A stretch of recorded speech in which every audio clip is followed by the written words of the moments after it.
Vous écoutez Radio Lomé, il est 12h30.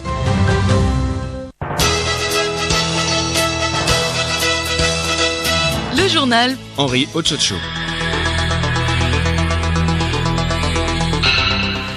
Mesdames, Mesdemoiselles, Messieurs, bonjour. Les titres de ce journal, les administrateurs de l'environnement numérique de travail ENT des lycées techniques et scientifiques du Togo mettent à jour leurs compétences professionnelles afin de mieux assurer la configuration et la gestion des ressources de ce mécanisme informatique institué par le gouvernement. Ils sont en atelier depuis ce matin à Lomé. Les journées de santé de l'enfant se poursuivent dans les régions maritimes et le Grand Lomé. Les enfants de ces localités ont bénéficié des services sanitaires leur permettant de renforcer leur immunité sanitaire. Et puis Mali, la ville de Djenné se dit fatiguée des assauts du terrorisme. Des milliers de personnes ont manifesté hier leur soutien aux forces de l'ordre. Plus de 300 personnes ont répondu à l'appel.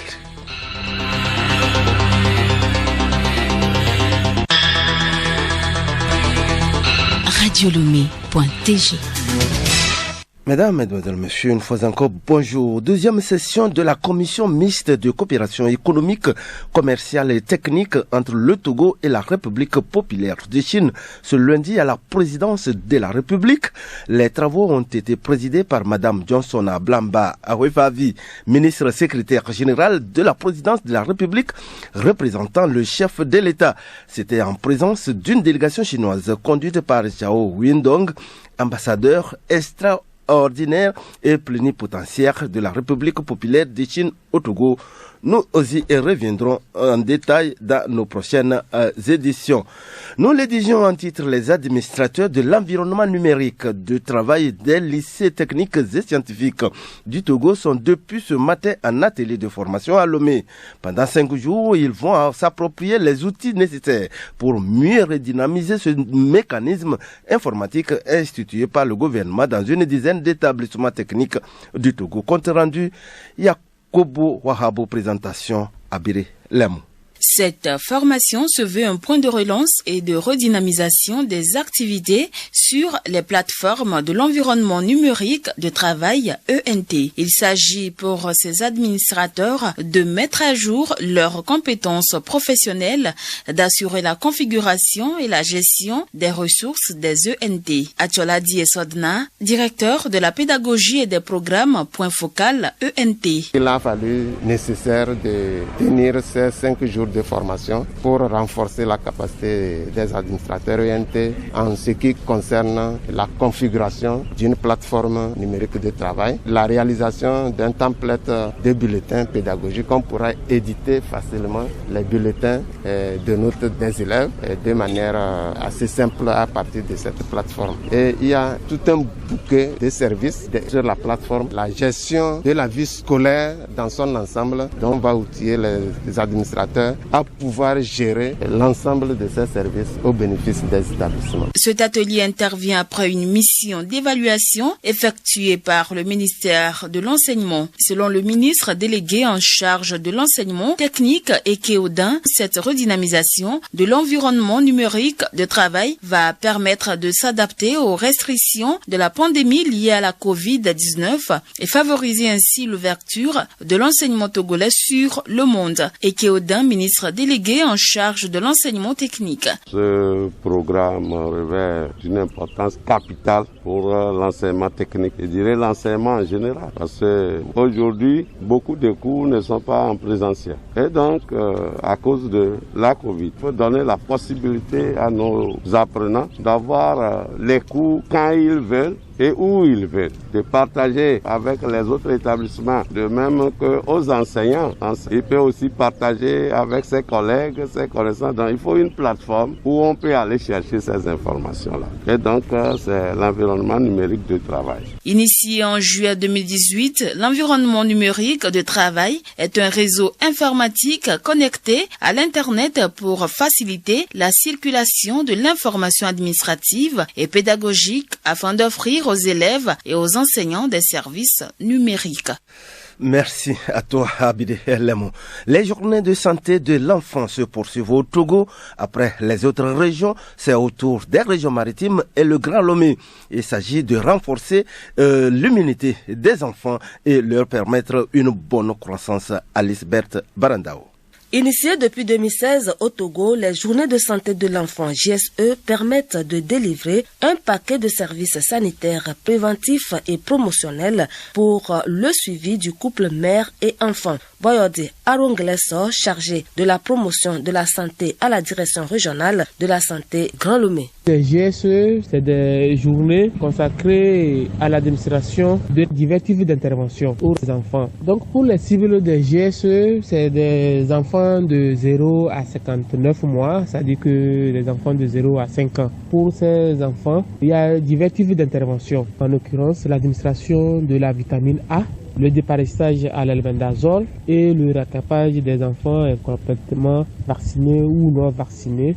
Et la vaccination également des femmes enceintes qui vont avoir leur vaccin TD, c'est-à-dire que c'est la diphtérie, la tétanos. À l'ère du numérique et des réseaux sociaux où de fausses informations circulent partout, Dr José Apetiani Nayo, directrice de la santé du Grand Lomé, rassure et exhorte les populations à l'adhésion aux GSE qui sont une meilleure alternative aux multiples avantages pour poursuivre des interventions à haut impact sur la santé et la nutrition en faveur des enfants et des femmes enceintes. Monsieur Boyodi revient pour cet appel. Vraiment, nous exhortons les parents, les tuteurs, les gardiens d'enfants à ce qu'ils accueillent chaleureusement nos agents de santé communautaire qui vont passer de porte en porte pour l'administration, pour que cette supplémentation en vitamine A et le déparasitage à l'albendazole des enfants soit vraiment effective. Ça nous permettra de lutter efficacement contre beaucoup de maladies.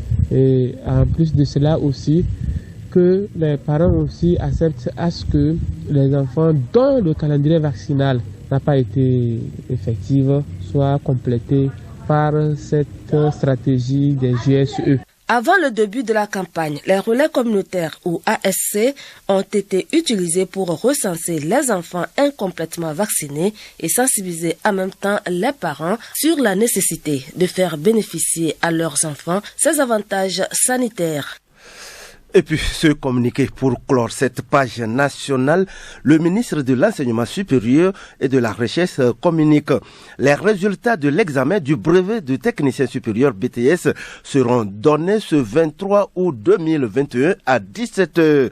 Par ailleurs, les candidats peuvent consulter les résultats via l'application mobile Susco ou en envoyant BTS numéro de table par SMS au numéro 8998 sur les réseaux Move et Togocel. Susco est téléchargeable sur Play Store.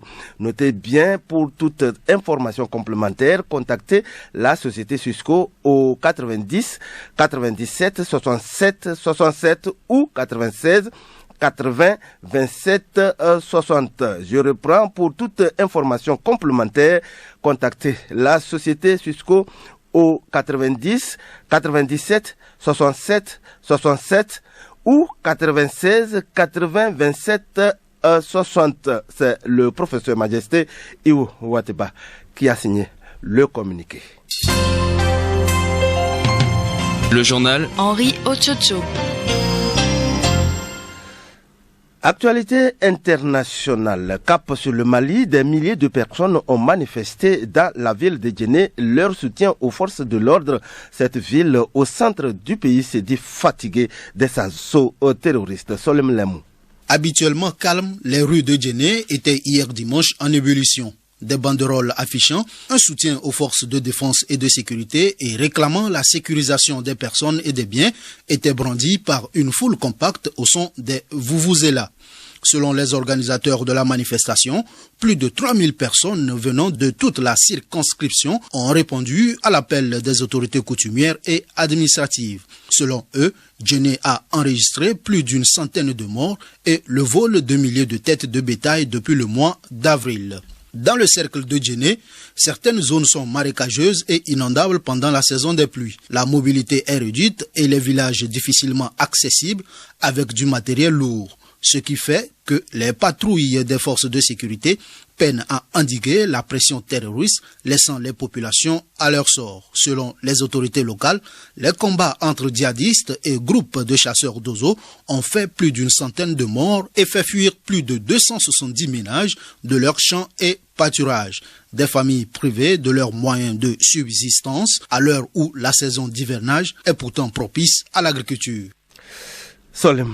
En RDC, la communauté pygmée attend toujours que le projet de loi sur la protection des droits des populations autochtones soit voté. Adopté par l'Assemblée nationale au mois d'avril, cette loi qui consacre la discrimination positive en faveur des peuples autochtones jadis marginalisés doit encore être débattue par le Sénat. Ce texte comprend notamment la gratuité des soins pour cette population estimée à 1 million de personnes en RDC.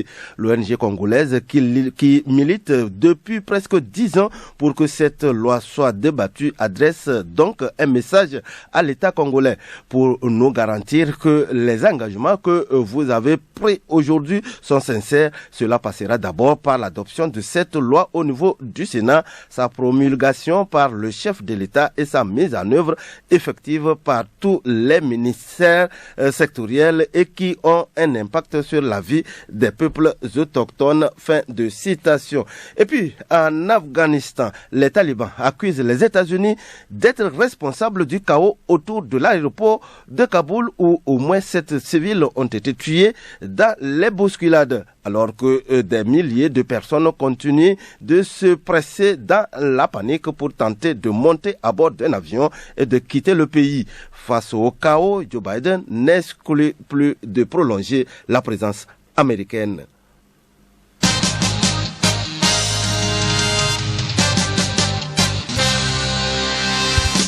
Dans la majorité des États, il est institué un Conseil supérieur de la magistrature, CSM, dont la vocation est d'assurer l'indépendance du pouvoir judiciaire. Au Togo, l'organe a été créé en 2015. Découvrons son organisation, sa composition et ses compétences dans la chronique juridique, une production de Hélène Assabi. Le Conseil supérieur de la magistrature CSM est un organe constitutionnel institué par la Constitution du 14 octobre 1992. Il gère la carrière des magistrats et veille à ce qu'ils accomplissent convenablement leur mission en rendant des décisions justes. Le CSM défend aussi l'indépendance du pouvoir judiciaire.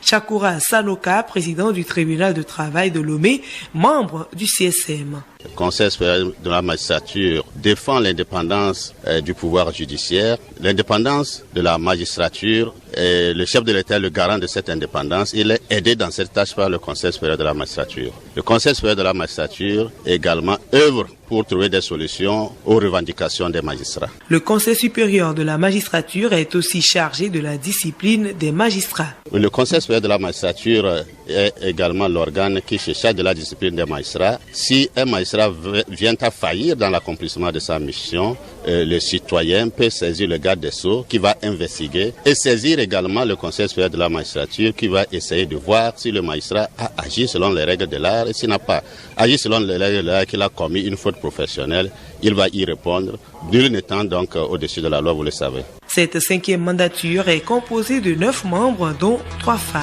À lundi prochain pour un autre numéro.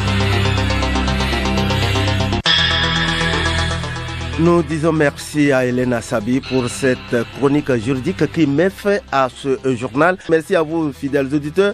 Le rappel des titres avant de nous quitter. Les administrateurs de l'environnement numérique de travail ENT des lycées techniques et scientifiques du Togo mettent à jour leurs compétences professionnelles afin de mieux assurer la configuration et la gestion des ressources de ce mécanisme informatique institué par le gouvernement.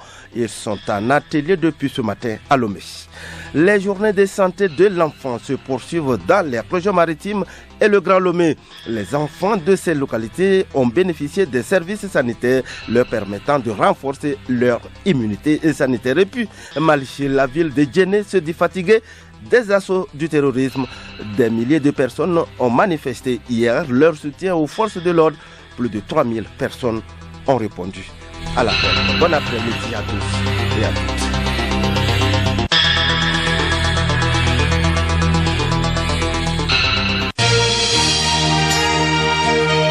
Radio Lomé, boîte postale 434, email radiolomé@radiolomé.tg. radiolomé.tg